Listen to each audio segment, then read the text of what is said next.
Councillor Heather Smith. Thank you, Mr. Chairman. First of all, can I just remind ourselves why we are where we are? With the coalition government, that is Conservatives with the Liberal Democrats over there, have had to pick up a massive debt left behind by a Labour government.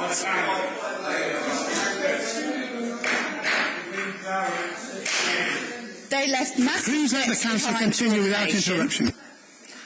And we've had to make some very, very difficult decisions. And I think we ought to have had a bit more support from our Liberal Democrat colleagues.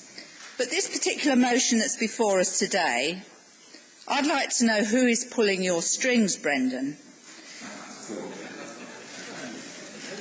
You know we're not at the end of the cuts, that we still have to find a significant further sum in the following year. There are differences between rural and urban environments. For a start, in a lot of rural environments, people decide not to have any streetlights at all. It's a personal choice. In others, they fund them out of a local precept, and it has always been at a much considerably lower level of lighting than has been in urban locations. This doesn't mean that in rural locations we don't suffer with burglaries, car thefts, antisocial behaviour, but we've all got used to living in an area with a lower level of lighting. Listening to some of the way this has been exaggerated in this chamber, anybody would think we'd turned off every light instead of every other light.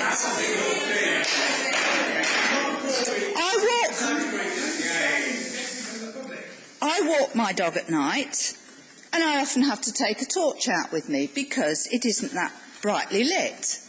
But I accept that. And I've recently had somebody move into our village who moved out of Peterborough, a heavily lit area, and she said what a pleasure it was to be able to see the night sky. One thing that has been said is about the PFI. Let's be clear, we couldn't go ahead with replacing the street lights with the number of lights we'd got. By reducing the number of lights in the county, it looks as though we will be able to afford to do it. And not only will we be replacing the lights, we'll be able to fix the paths at the same time. We couldn't do this unless we reduced our annual costs of running the lights. And the amount we save is not just £2 million in 1 year, it's £2 million in every year. I personally think it's a disgrace the way the Corby Labour group have been coordinating the complaints, the protests, and the way they protested,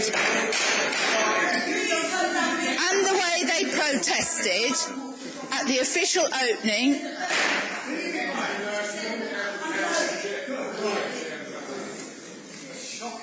We were there to celebrate the opening of an official road scheme in the centre of Corby, a massive, massive investment in the centre of Corby.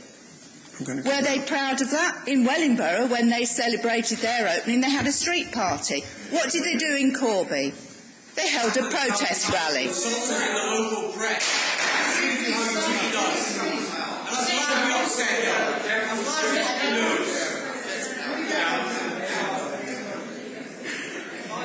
I'm going to ask you to leave the chamber. I will leave. So leave now. I will. I've said my point. Good.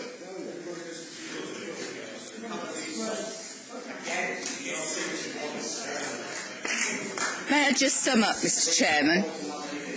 May I... Come to Corby, see what it's like. You live in our streets. Yeah? You live in the village. You don't know what street light was about, no? Come to Corby, see what it's really like. All of you take back at all. Come on, bring them. That's got rid of them.